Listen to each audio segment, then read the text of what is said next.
1000 কোটি দেনার বিপরীতে ইভ্যালির অ্যাকাউন্টে মাত্র 30 লাখ টাকা।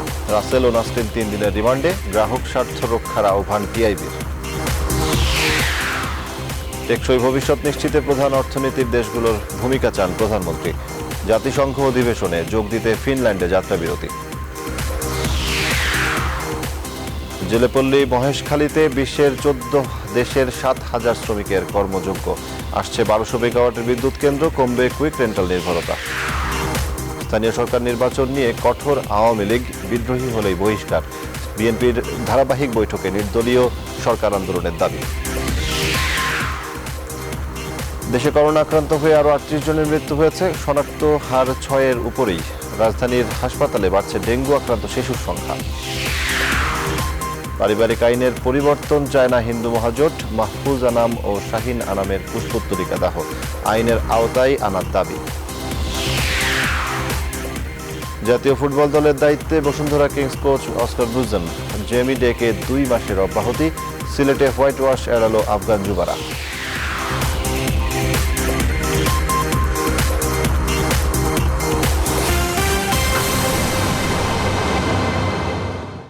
রেইনবো অলরাউন্ডার এক্সটেরিয়র পেইন্ট, বাংলাদেশের আবহাওয়া উপযোগী একমাত্র পেইন্ট। স্বাগত নিউজ 24 সংবাদে, আপনাদের সঙ্গে আছি আমি সজল দাস। দেশের দক্ষিণ পূর্বের ভূখণ্ড কক্সবাজারের মহেশখালী উপজেলার মাতারবাড়ি ইউনিয়ন। এক সময়ে শুধুই জেলেদের পল্লীতে, এখন চলছে বিদ্যুৎ কেন্দ্র নির্মাণের মহাযজ্ঞ। সেই বিদ্যুতে গড়ে উঠবে শিল্পায়ন। সম্প্রতি মাতারবাড়ি ঘুরে এসেছেন আমাদের বিশেষ প্রতিনিধি বোরহানুল হক সম্রাট। এই আয়োজন নিয়ে থাকছে 3 পর্বের ধারাবাহিক।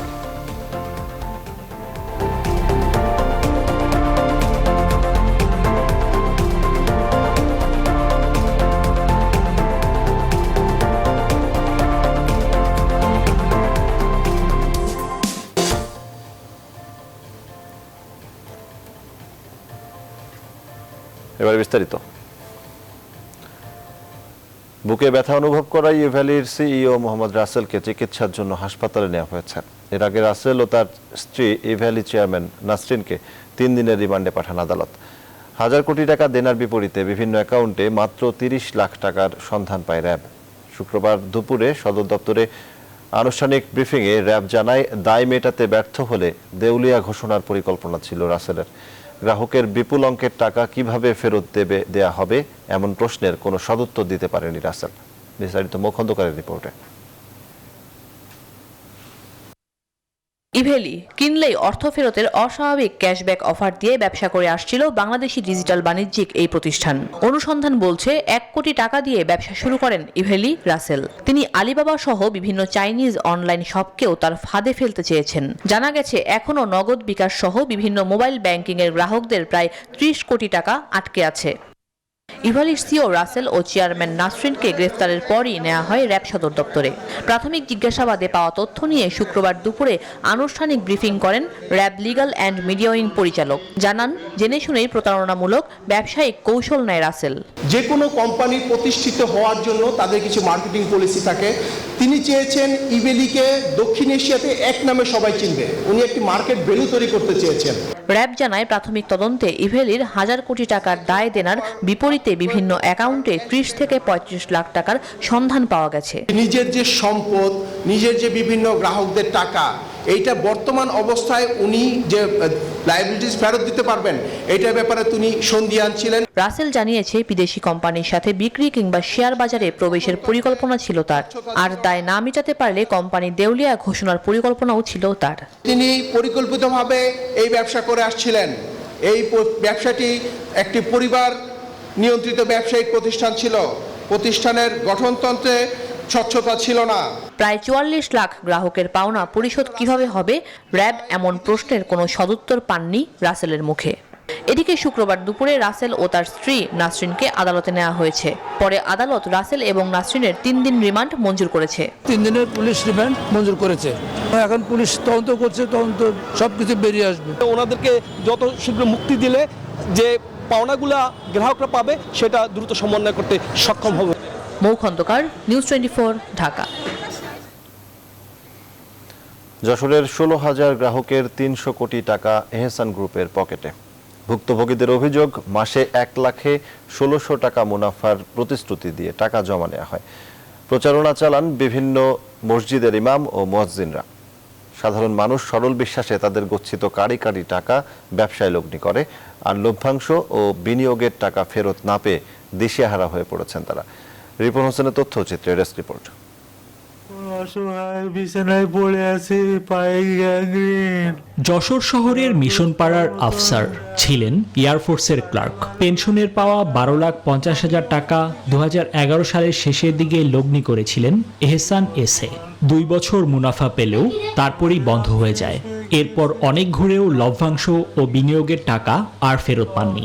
এখন যে চিকিৎসা করবে সেই টাকাও নেই।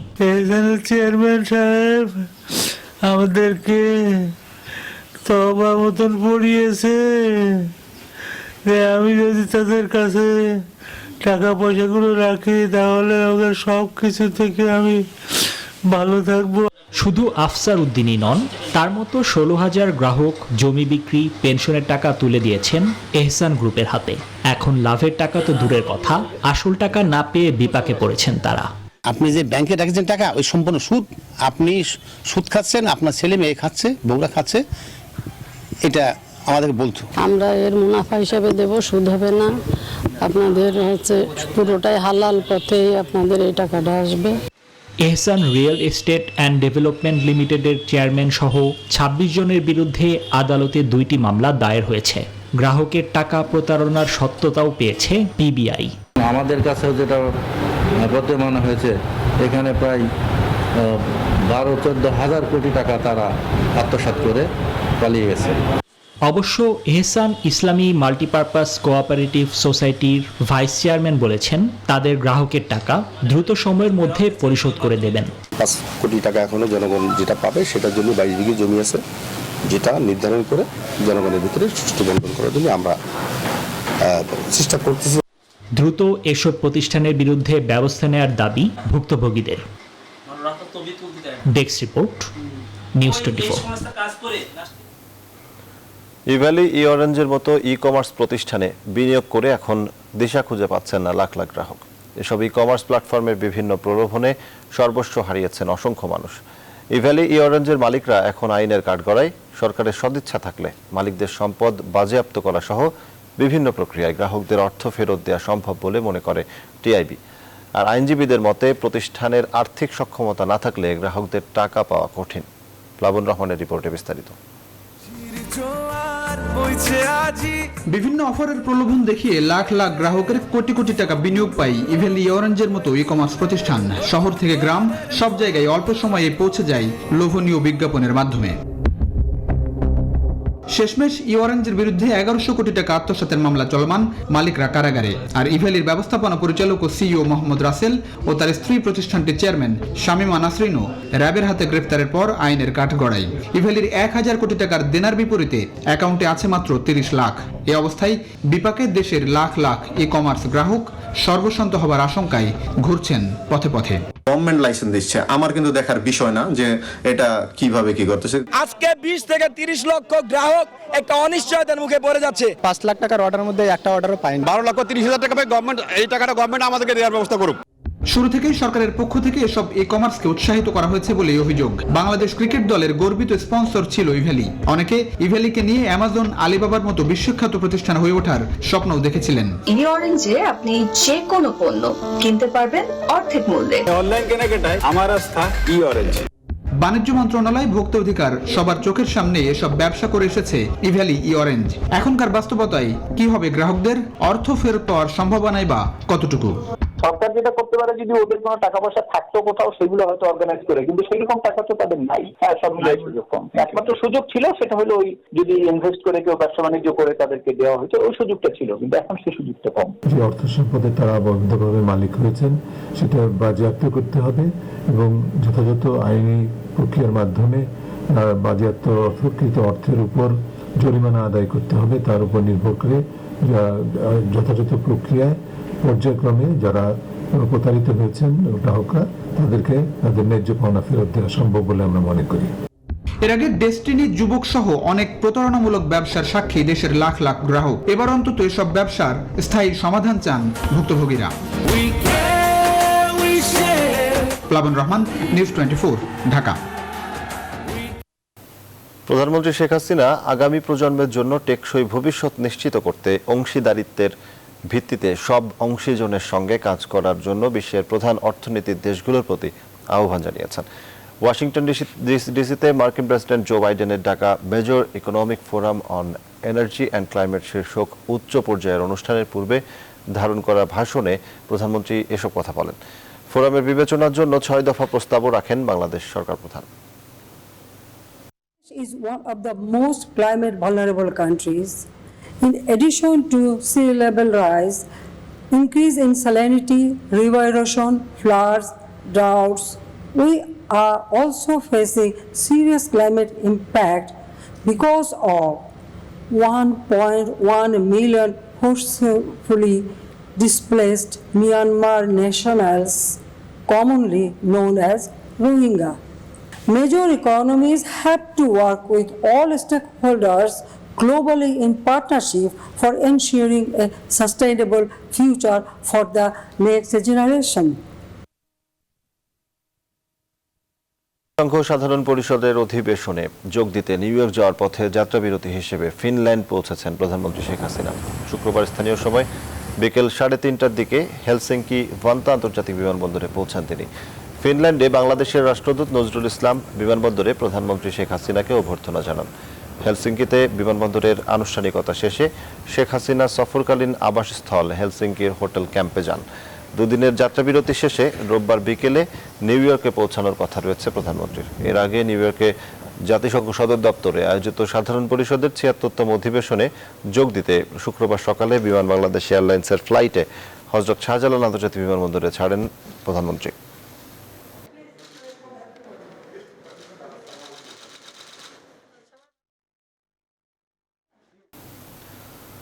বাংলাদেশের নাগরিকদের জন্য ভ্রমণ নিষেধাজ্ঞা শিথিল করছে যুক্তরাজ্য। শুক্রবার এক ঘোষণায় যুক্তরাজ্যের পররাষ্ট্র মন্ত্রণালয় জানায়, রেড লিস্ট থেকে বাংলাদেশকে এম্বার লিস্টে দেওয়া হচ্ছে। আগামী 22 সেপ্টেম্বর থেকে এটি কার্যকর হবে।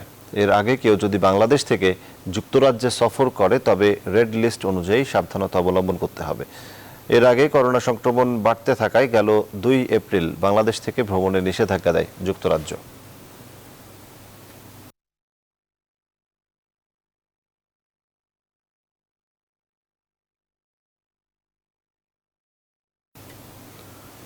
উপজেলা, ইউনিয়ন পরিষদ ও পৌরসভা নির্বাচনে বিদ্রোহীদের দমনে কঠোর অবস্থানে যাচ্ছে ক্ষমতাসীন আওয়ামী লীগ।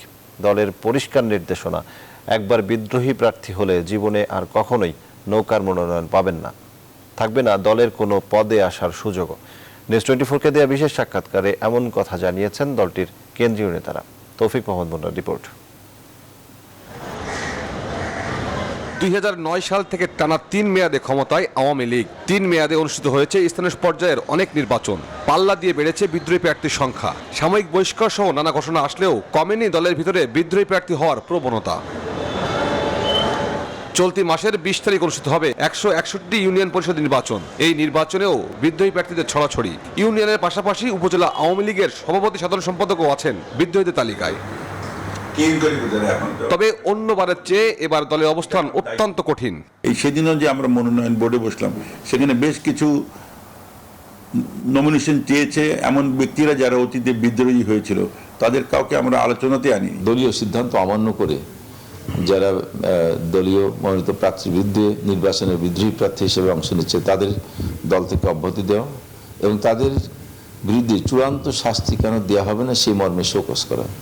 তাদের শোকজে জবাব পাওয়ার পরে তার বিরুদ্ধে ব্যবস্থা নেওয়া হবে। একবার যারা বিদ্রোহী হিসেবে নাম লেখাবে তাদের আর ভবিষ্যতে গুরুত্বপূর্ণ পদ আর পাওয়ার সম্ভাবনা থাকবে না, আর কোনো নির্বাচনে তারা প্রার্থী হতে পারবে না।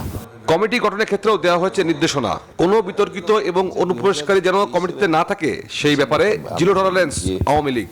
আমাদের যে কাউন্সিলের মাধ্যমে যে কমিটি গঠন হয় বিশেষ করে গুরুত্বপূর্ণ পদগুলিতে, সেই পদে যাতে কোনো বিতর্কিত কোনো ব্যক্তি যাতে পদে না আসতে পারে সে ব্যাপারে সতর্ক থাকার জন্য আমাদের দলের যে সমস্ত ত্যাগী নেতা কর্মী আছে তাদের নবায়ন করতে হবে এবং সমাজের গ্রহণযোগ্য মানুষ যারা মানুষের কাছে গ্রহণযোগ্য মানুষ হিসেবে পরিচিত, তাদের বাড়িতে গিয়ে তাদের অনুরোধ করে এবং তারা নৌকায় ভোট দেয়, বঙ্গবন্ধুর আদর্শে বিশ্বাস করে তাদের বাড়িতে গিয়ে আমরা তাদের সদস্য করার জন্য বলে নির্দেশনা দিচ্ছি।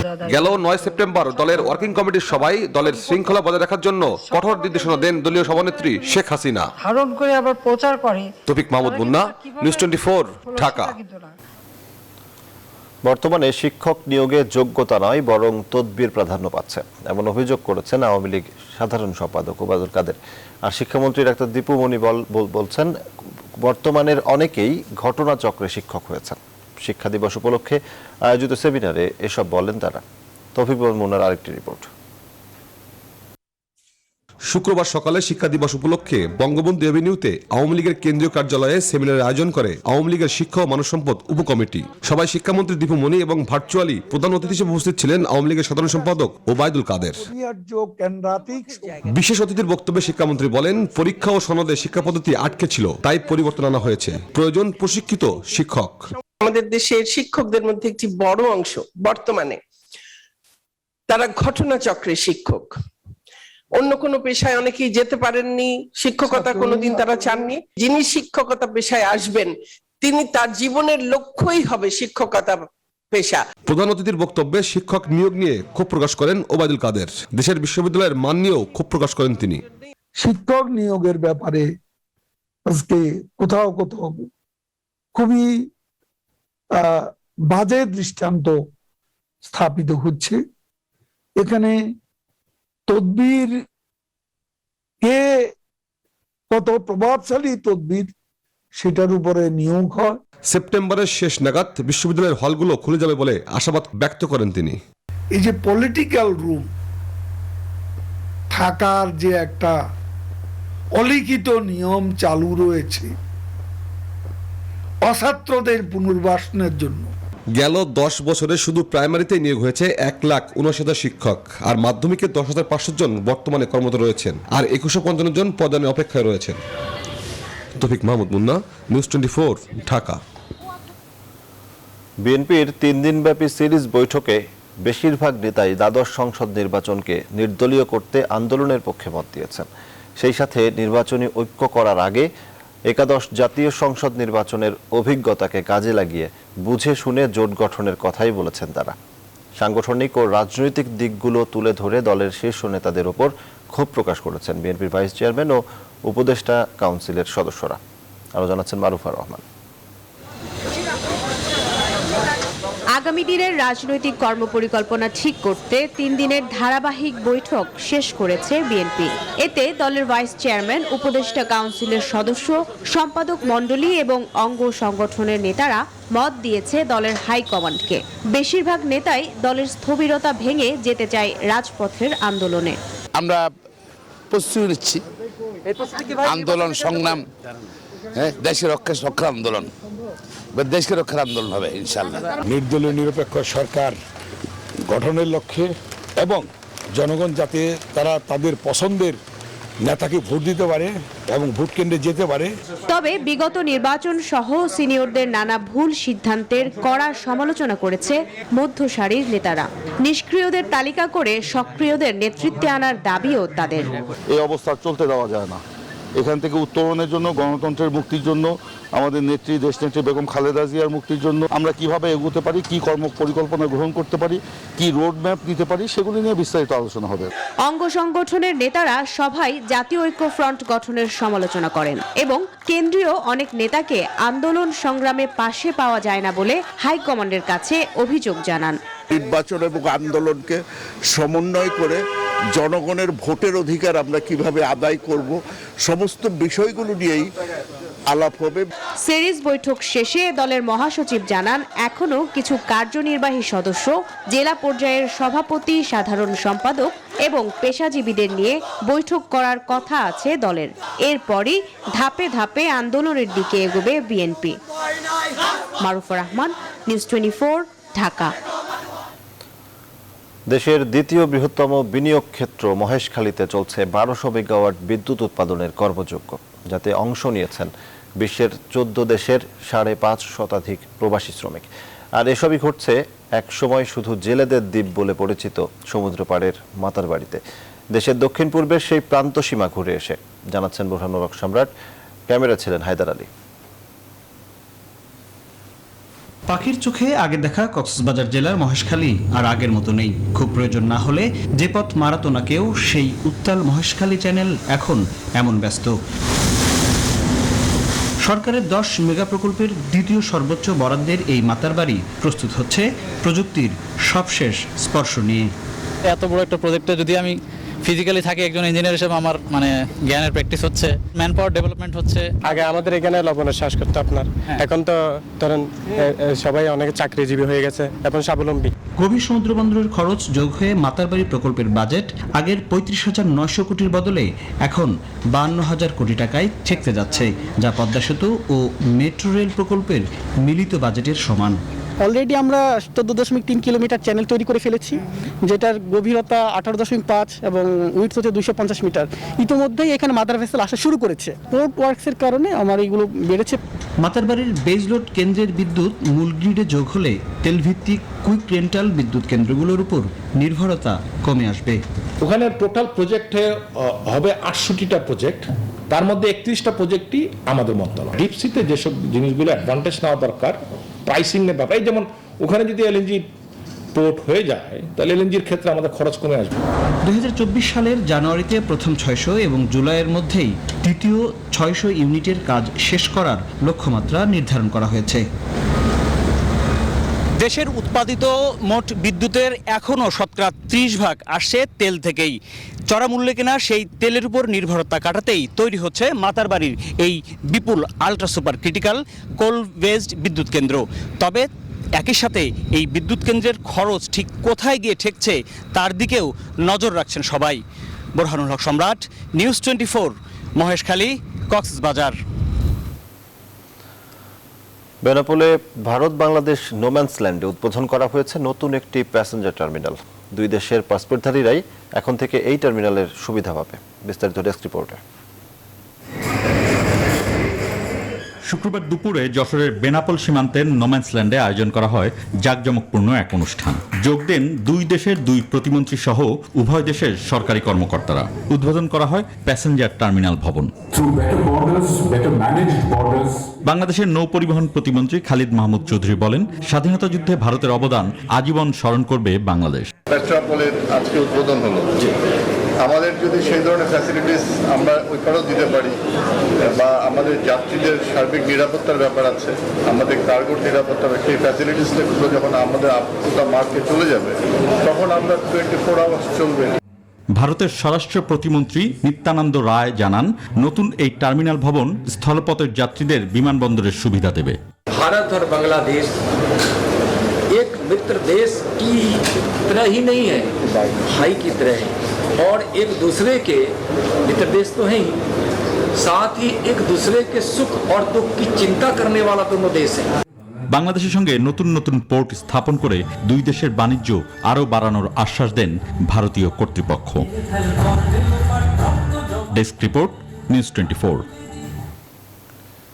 মানুষের জন্য ফাউন্ডেশনের প্রধান নির্বাহী শাহিন আনাম এবং তার স্বামী ইংরেজি দৈনিক দ্য ডেইলি স্টার সম্পাদক মাহফুজ আনামের কুশপুত্তলিকা পুড়িয়ে বিক্ষোভ করেছে বাংলাদেশ জাতীয় যুব হিন্দু মহাজোট। শুক্রবার দুপুরে রাজধানীর সূত্রাপুর এলাকায় বিক্ষোভ মিছিল করে সনাতন ধর্মাবলম্বীদের এই সংগঠন। এর আগে সংগঠনটি নবগঠিত কেন্দ্রীয় কমিটির অভিষেক অনুষ্ঠানে সংগঠনের নেতারা বলেন, হিন্দু পারিবারিক আইন পরিবর্তনের কোনো প্রয়োজনীয়তা নেই। কোনো এনজিও বিদেশি মদদে সরকারের সাথে হিন্দু সম্প্রদায়ের দূরত্ব সৃষ্টিতে এই আইন পরিবর্তনের চেষ্টা করছে। নাইমুল জিকর প্রতিবেদন। বাংলাদেশ জাতীয় যুব হিন্দু মহাজোটের নবগঠিত কেন্দ্রীয় কমিটির অভিষেক উপলক্ষে এ আয়োজন। সনাতন ধর্মাবলম্বীদের অধিকার আদায়ে গঠিত এই সংগঠনের অভিষেক অনুষ্ঠানে উপস্থিত ছিলেন ঢাকা 4 আসনের সংসদ সদস্য সৈয়দ আবু হোসেন বাবলা, বাংলাদেশ জাতীয় হিন্দু মহাজোটের সভাপতি অ্যাডভোকেট বিধান বিহারী গোস্বামী সহ সনাতন ধর্মীয় বিভিন্ন সংগঠনের জ্যেষ্ঠ নেতারা। অনুষ্ঠানে বক্তারা বলেন, হিন্দু সমাজকে সরকারের প্রতিদ্বন্দ্বী বানানোর জন্য হিন্দু পারিবারিক আইন পরিবর্তনের ষড়যন্ত্র করছে মানুষের জন্য ফাউন্ডেশন। এই মাহফুজ আনাম এই মানুষের জন্য যে এনজিও, তার স্ত্রী শাহিন আনাম উনারা এটা নিয়ে আগে বাড়ছেন, উনারা এটা করার কে? আজকে তারা আমাদের পারিবারিক আইন সংস্কারের কথা বলছে। তারা এই সরকারকে হেয় প্রতিপন্ন করার জন্য তারা চেষ্টা চালাচ্ছে। মহিলারা ধাঁধা মিছিল করবে এবং ওই মানুষের জন্য ফাউন্ডেশনের অফিস ঘেরাও করবে, সেটা কর্মসূচি চলছে। ঢাকা 4 আসনের সংসদ সদস্য ও জাতীয় পার্টির নেতা সৈয়দ আবু হোসেন বাবলা বলেন, বাংলাদেশ অসাম্প্রদায়িক চেতনায় বিশ্বাসী, আর হিন্দু পরিবারের আইন তাদের নিজস্ব ব্যাপার। এটা পরিবর্তনের সিদ্ধান্ত নেওয়ার অধিকার তাদেরই। সরকার রাষ্ট্র যদি মনে করে তাদের সঙ্গে আলাপ আলোচনা করে একটা হিন্দু নেতৃত্বে তারাই সরকার একটা ব্যবস্থা করে দিবে। এনজিও হোক, যে কোনো হোক, যত বড় শক্তিশালী কুচক্রী মহল তাদের ব্যাপারে ইন্টারফেয়ার করতে পারে না। পরে হিন্দু আইন পরিবর্তনের প্রস্তাবের প্রতিবাদে বিক্ষোভ করে নবগঠিত এই সংগঠনের নেতারা। এ সময় মাহফুজ আনাম ও শাহিনা নামের কুশপুত্তলিকা পোড়ানো হয়। নাইম আলচিকো, নিউজ 24, ঢাকা। সংবাদের এই পর্যায়ে বিরতি নিচ্ছি, সঙ্গেই থাকুন।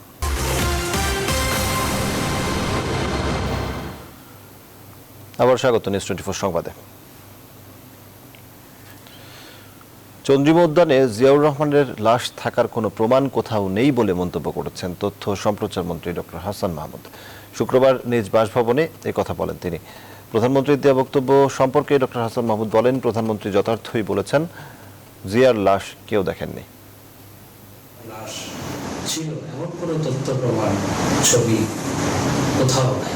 কারো লাশ না থাকা সত্ত্বেও সেখানে অন্য কারো লাশ দিয়ে আরেকজনের লাশ আরেকজনের কবর বলে বলা, সেটা যেমন মানুষের সাথে প্রতারণা, একই সাথে এটি ইসলামের নিয়ম নীতি বিরুদ্ধ।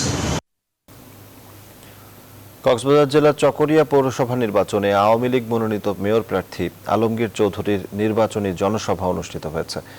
প্রধান অতিথি হিসেবে ছিলেন আওয়ামী লীগের ধর্ম বিষয়ক সম্পাদক সিরাজুল মোস্তফা চৌধুরী। প্রধান বক্তা হিসেবে ছিলেন আওয়ামী লীগের উপপ্রচার সম্পাদক আমিনুল ইসলাম। বিশেষ অতিথি ছিলেন আওয়ামী যুবলীগের যুগ্ম সাধারণ সম্পাদক মোহাম্মদ বদিউল আলম। বক্তারা চকরিয়া পৌরসভার উন্নয়নের জন্য আলমগীর চৌধুরীকে বিজয়ী করতে ভোটারদের প্রতি আহ্বান জানান।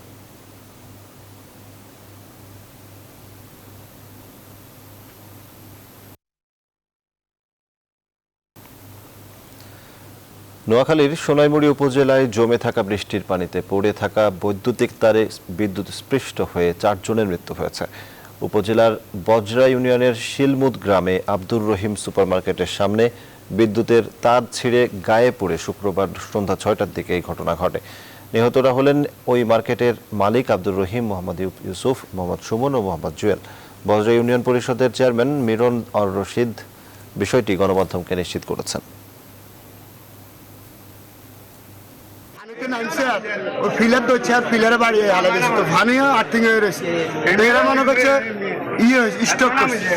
এরা যায় একজন ধরতে গেছে, ধরতে যায় ওরা আর বাকি 3 জন শহর 7 জন মারা গেছে। কুমিল্লার মুরাদনগরে মসজিদে খুতবার আজানকে কেন্দ্র করে 2 গ্রুপের সংঘর্ষে আবু হানিফ খান নামে একজন নিহত হয়েছেন। এই ঘটনায় আহত হয়েছেন আরও 7 জন। শুক্রবার দুপুরে উপজেলার বাঙ্গুরা বাজার থানাধীন কুড়াখাল গ্রামে বাইতুন নূর জামে মসজিদে এই ঘটনা ঘটে। নিহত আবু হানিফ খান কুড়াখাল গ্রামের আব্দুল খানের ছেলে। এই ঘটনায় গুরুতর আহতরা হলেন ইমন খান ও আবুল খায়ের। বর্তমানে পরিস্থিতি শান্ত বলে জানিয়েছে পুলিশ।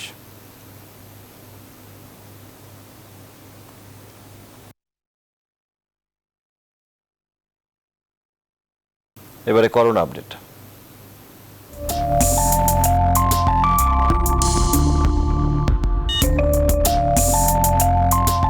মামা, মাঝখানের সিট রাখলে ফাঁকা, সবার হইব ভালো থাকা। আমার সিটে বসছি আমি, আর আপনি করেন বাড়াবাড়ি। উস্তাদ, থামান গাড়ি, থামাইতে হইব মহামারী। নিয়ম মেনা সবাই একসাথে করোনা ঠেকায়। দেশে 24 ঘন্টায় করোনা আক্রান্ত হয়ে আরও 38 জনের মৃত্যু হয়েছে। এ নিয়ে মোট মৃতের সংখ্যা দাঁড়িয়েছে 27,147 জনে। নতুন করে করোনা শনাক্ত হয়েছে 1907 জন। মোট শনাক্ত রোগীর সংখ্যা 15,40,110 জন। শুক্রবার বিকেলে স্বাস্থ্য অধিদপ্তরের প্রেস বিজ্ঞপ্তিতে এই তথ্য জানানো হয়। 24 ঘন্টায় করোনা থেকে সুস্থ হয়েছেন 2,919 জন। এ পর্যন্ত মোট সুস্থ হয়েছেন 14,97,009 জন। 24 ঘন্টায় 29,756টি নমুনা পরীক্ষার বিপরীতে রোগী শনাক্তের হার 6.41%।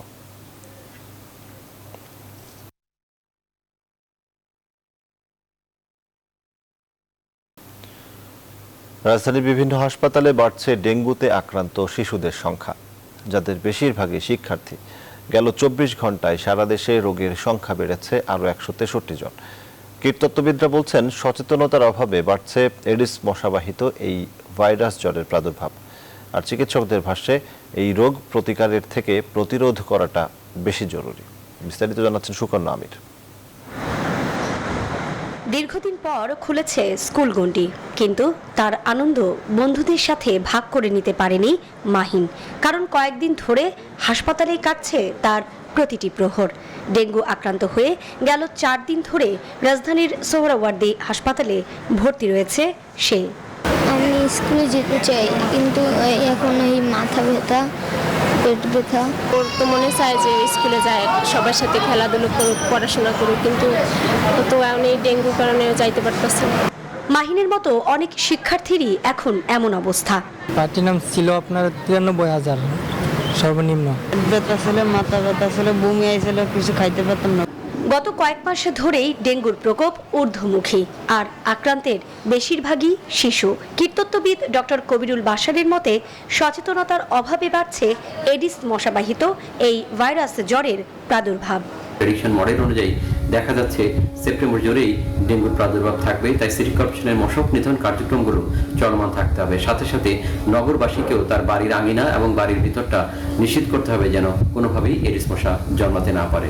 প্রতিকারের থেকে প্রতিরোধ এখন বেশি জরুরি, তাই ডেঙ্গুতে আতঙ্কিত না হয়ে সঠিক চিকিৎসা নেবার পরামর্শ দিচ্ছেন চিকিৎসকরা।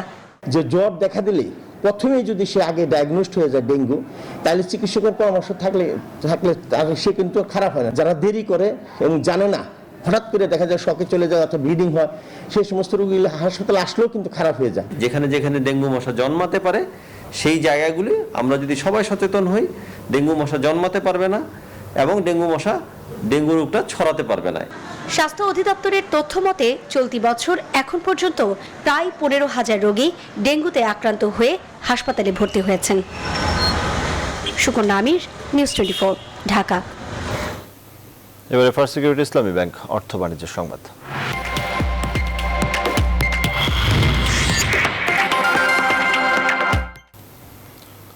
বছর ব্যবধানে দ্বিগুণ হয়েছে পুঁজিবাজারের লেনদেন। বাজার মূলধনও প্রায় 1.5 গুণ বেড়ে দাঁড়িয়েছে 6.6 লাখ কোটিতে। নিয়ন্ত্রক সংস্থা বিএসইসির চেয়ারম্যান অবশ্য বলছেন, দেশের অর্থনীতির হিসেবে এখনো অনেক ছোট পুঁজিবাজারের আকার। বিশ্বব্যাপী পুঁজিবাজারের সম্ভাবনা ছড়িয়ে দিতে কাজ করছেন বলেও জানান তিনি। তবে বিশেষজ্ঞরা বলছেন, ঊর্ধ্বমুখী বাজারের বড় চ্যালেঞ্জ কারসাজি নিয়ন্ত্রণ। সুলতান আহমেদ জানাচ্ছেন বিস্তারিত। বিনিয়োগকারীদের এমন অংশগ্রহণ মনে করিয়ে দেয় 2009 সালকে। এরপর 2010 সালের ধস পুঁজিবাজার থেকে ছিটকে ফেলে দেয় বেশিরভাগ বিনিয়োগকারীদের। এক যুগ পর আবারও প্রাণ ফিরে পেয়েছে দেশের 2 পুঁজিবাজার। বৃহস্পতিবার সপ্তাহের শেষ কার্যদিবস শেষে ডিএসসির বাজার মূলধন দাঁড়িয়েছে 5,74,000 কোটি টাকা, যা এক বছর আগে ছিল 3,86,000 কোটি। বছরের ব্যবধানে বেড়েছে প্রায় 50%। বৃহস্পতিবার লেনদেন হয়েছে 2,171 কোটি টাকা, এক বছর আগে যা ছিল 1,147 কোটি। ডিএসসির প্রধান সূচক বেড়ে দাঁড়িয়েছে 7,228 পয়েন্ট, এক বছর আগে যা ছিল 5,116 পয়েন্ট। অনেক ফান্ড নিজের হাতে ইনজেক্ট হয়েছে, যেটা অ্যাকাউন্টগুলো ইনঅ্যাক্টিভ ছিল অ্যাক্টিভ হয়েছে, সুতরাং ভয়ের কিছু নাই। টার্নওভারটা যদি আরেকটু হ্যান্ডসাম পর্যায়ে যেত, তাহলে আমি আশাবাদী যে মার্কেট অনেক দূর যাবে। আমরা এই চেয়ারম্যানের উপরে আশাবাদী যে মোটামুটি সামনে বাজার আরো ভালো হবে ইনশাআল্লাহ। মাঝে মধ্যে গুজবের কারণে আমাদের এই মার্কেটে অনেক ইফেক্ট হয়। বাজার 1-2 দিন খারাপ হলে বা এক সপ্তাহ খারাপ হলে পেনিক হওয়ার কিছু নাই, ধৈর্য ধরে শেয়ার হোল্ডিং করতে হবে। বাংলাদেশের পুঁজিবাজারের সম্ভাবনা বিশ্বব্যাপী ছড়িয়ে দিতে রোড শো করছে নিয়ন্ত্রক সংস্থা বিএসইসি। কমিশন চেয়ারম্যানের প্রত্যাশা, এর ফলে বিদেশি বিনিয়োগ বাড়বে। 6 বছরে জিডিপি হচ্ছে ডাবল, 12 বছর বাদই দিলাম। আমাদের পারচেজিং পাওয়ার বেড়েছে, আমাদের কত আইপিও আসছে, 12 বছরের ইনফ্লেশন অ্যাডজাস্টমেন্ট করতে হবে। এই সব কিছু করলে মার্কেট কি 12 বছর আগে যা ছিল তাই থাকার কথা? আমরা মেসেজ পৌঁছাচ্ছি, আমরা সেই সাথে বলছি আপনারা আসেন, this is the right time to invest in Bangladesh. তবে দুশ্চিন্তার নাম দুর্বল মৌলভিত্তির কোম্পানি নিয়ে কারসাজি। উৎপাদন বন্ধ থাকার পরও কোনো কোনো কোম্পানির শেয়ার দর বেড়েছে কয়েক গুণ। বিনিয়োগকারীদের এজন্য সাবধানী হওয়ার পরামর্শ এই বিশেষজ্ঞের। জাং শেয়ারের দাম 3-4-5 গুণ বাড়ছে। এটা সিকিউরিটি এক্সচেঞ্জ কমিশন জানে, ওনারা একটা কমিটি করেছে। আর আমরাও মনে করি এগুলো যে সমস্ত কোম্পানি বন্ধ এবং যেগুলো চালানোর যোগ্য মানে চলবেও না, বাট লিস্টেড আছে, অন্য দেশে লিস্টেড থাকতো না। এছাড়া বাজার ভালো রাখতে কেন্দ্রীয় ব্যাংক সহ সংশ্লিষ্টদের ইতিবাচক মনোভাব চান বিনিয়োগকারীরা। মহামারী আর টানা লকডাউন, এরপর পুঁজিবাজারের প্রতি আস্থা ফিরেছে সাধারণ বিনিয়োগকারীদের। বাড়ছে সূচক, সেই সাথে বাজার মূলধনও বেড়ে চলেছে। তবে এই উঠতি বাজারেও বুঝে শুনে সাবধানী বিনিয়োগ কতটুকু করতে পারবেন বিনিয়োগকারীরা, তার উপর নির্ভর করছে এই বাজারের ভবিষ্যৎ। সুলতান আহমেদ, নিউজ 24, ঢাকা। রাজধানীর বাজারগুলোই অস্বাভাবিকভাবে বাড়ছে মুরগি ও ডিমের দাম। সপ্তাহের ব্যবধানে সোনালী মুরগির দাম বেড়েছে অন্তত 60 টাকা। অন্যদিকে ডিমের দাম বেড়েছে হালিতে কমপক্ষে 5 টাকা। স্বস্তি নেই মাছের বাজারেও। রূপালী ইলিশের দাম কাঙ্ক্ষিত হারে না কমায় অন্যান্য মাছের দামও বেড়েছে। তবে কিছুটা স্থির রয়েছে সবজির দাম। সুলতান আহমেদ জানাচ্ছেন বিস্তারিত। শুক্রবার সাপ্তাহিক ছুটির দিন হওয়ায় তুলনামূলক ভিড় দেখা যায় রাজধানীর বাজারগুলোতে। তবে সকাল থেকে গুঁড়ি গুঁড়ি বৃষ্টি হওয়ায় কিছুটা কম ক্রেতা উপস্থিতি।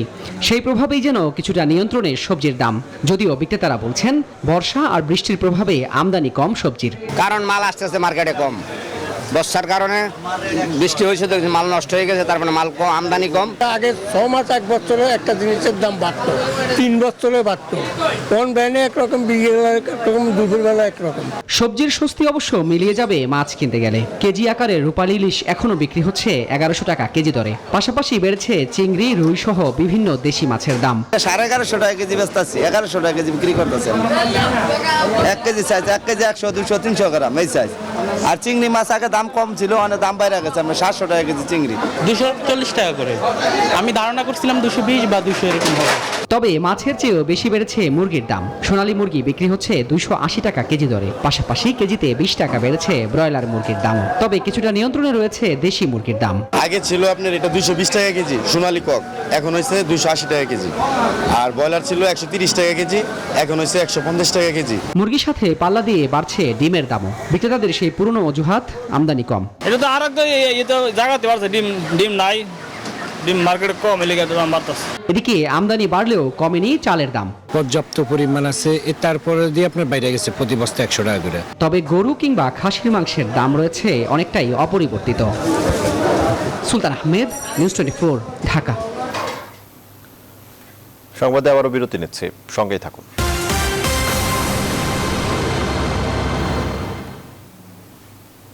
আবার স্বাগত নিউজ 24 সংবাদে। মিরপুর ডিওএইচএসএ নতুন শোরুমের উদ্বোধন করেছে শীর্ষস্থানীয় ফার্নিচার ব্র্যান্ড হাতিল। শোরুম দেওয়া হয়েছে জি ব্লকে জামান ট্রেড সেন্টারে। প্রায় 5,500 স্কোয়ার ফিট শোরুমে রয়েছে হোম ফার্নিচার এবং অফিস ফার্নিচারের বিশাল সংগ্রহ। শোরুমের উদ্বোধন করেন হাতিলের চেয়ারম্যান সেলিম এইচ রহমান। প্রতিদিন সকাল 10টা থেকে রাত 9টা পর্যন্ত খোলা থাকে। করোনার এই সময়ে স্বাস্থ্যবিধি মেনে সব কার্যক্রম পরিচালনা করা হচ্ছে। এবারে প্রবাসের খবর।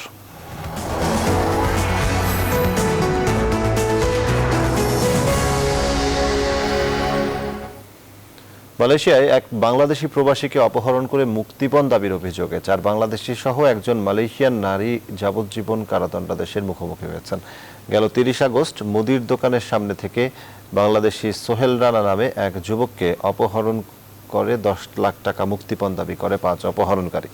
অভিযোগ পেয়ে স্থানীয় পুলিশ কাজাং টেকনোলজির শহরের একটি বাড়ি থেকে অপহৃত সোহেল রানাকে উদ্ধার করেন। শুক্রবার 5 অপহরণকারীকে কাজাং ম্যাজিস্ট্রেট আদালতে শুনানির জন্য হাজির করা হয়েছিল। তাদের অপরাধ প্রমাণিত হলে আদালত মৃত্যুদণ্ড কিংবা যাবজ্জীবন কারাদণ্ডাদেশ দিতে পারেন বলে মনে করা হচ্ছে। 20 সেপ্টেম্বর অনুষ্ঠিত হতে যাচ্ছে কানাডার 44তম জাতীয় নির্বাচন। বিভিন্ন দলের মনোনয়নে বাংলাদেশি বংশোদ্ভূত 8 জন প্রার্থী নির্বাচনী লড়াইয়ে আছেন। 2023 সালের অক্টোবরে নির্বাচন হওয়ার কথা থাকলেও নির্ধারিত সময়ের 2 বছর আগে কেন এই আগাম নির্বাচন এবং কে হতে যাচ্ছে কানাডার নতুন প্রধানমন্ত্রী, এসব জল্পনা কল্পনা এখন কানাডার প্রবাসী বাঙালিদের মাঝেও। বিস্তারিত কানাডা প্রতিনিধি লাইলা নুসরাতের তথ্যচিত্রে ডেস্ক রিপোর্টে। কানাডা ৪৪তম জাতীয় নির্বাচনে নিবন্ধিত ২২টি রাজনৈতিক দল থাকলেও মূলত এবার ৫টি রাজনৈতিক দল নির্বাচনী প্রচারণায় আলোচনার তুঙ্গে। এবার মূল প্রতিদ্বন্দ্বিতা হচ্ছে ক্ষমতাসীন লিবারেল আর কনজারভেটিভ পার্টির মধ্যে। And the right values for Scarborough Southwest, the right value for Bangladeshi Canadians in Canada. That's why so many of the people that I know in my community believe they say that they are liberals because they believe in liberal values. আগাম নির্বাচন সম্পর্কে বর্তমান ক্ষমতাসীন দলের যুক্তি হচ্ছে তারা সংসদে সংখ্যালঘু সরকার এবং সংসদে সংখ্যাগরিষ্ঠতার অভাবে প্রয়োজনীয় অনেক গুরুত্বপূর্ণ সিদ্ধান্ত নিতে পারছিল না। তাদের ভাষায় করোনা মোকাবেলায় অর্থনৈতিক পুনরুদ্ধার ও টিকে থাকা নিয়ে নতুন পরিকল্পনা বাস্তবায়নে ভোটারদের কাছ থেকে ম্যান্ডেট নিতেই এই নির্বাচনের আয়োজন। যে 5টি দল বিভিন্ন ইস্যুতে কথা বলছে, যেমন করোনা মোকাবেলায় কি করণীয়, জলবায়ু নিয়ন্ত্রণ, অর্থনৈতিক মন্দা কাটিয়ে ওঠা, নতুন নতুন চাকরির সংস্থান, নারী উন্নয়ন। তবে এবারে নির্বাচন নিয়ে জাস্টিন ট্রুডোকে তুমুল সমালোচনার মুখে পড়তে হচ্ছে। সংখ্যাগরিষ্ঠতা সংসদে দরকার এবং সেটি পাওয়ার জন্যই তারা এই নির্বাচনে গিয়েছেন। যদিও জাস্টিন ট্রুডো বলেছেন যে জনগণের অধিকার আছে মতামত দেওয়ার, যে দেশ কিভাবে চলবে, সরকার কি ধরনের সিদ্ধান্ত নেবে, জনগণের ম্যান্ডেট নেওয়ার জন্যই আমি নির্বাচন ঘোষণা করেছি। অন্যদিকে কানাডার বাংলাদেশি কমিউনিটি থেকে এবার মূলধারার রাজনৈতিক দল থেকে 8 জন প্রার্থী মনোনয়ন পেয়েছে। রাজনীতিতে প্রবাসীদের অংশগ্রহণ কানাডার সরকার এবং রাজনীতিতে কমিউনিটির গুরুত্ব ও গ্রহণযোগ্যতা বাড়বে। ফলে অভিবাসন, শিক্ষা, শ্রমশক্তি রপ্তানি, অর্থ পাচার সহ বিভিন্ন বিষয়ে বাংলাদেশের স্বার্থের পক্ষে নেতৃত্ব গুরুত্বপূর্ণ ভূমিকা রাখতে পারবে বলে মনে করছেন কানাডায় বসবাসরত প্রবাসী রাজনৈতিক বিশ্লেষকরা। Desk report, news 24। এখন এই পর্যন্তই। আরও খবর ও বিশ্লেষণ জানতে ভিজিট করুন www.news24bd.tv। ধন্যবাদ সবাইকে।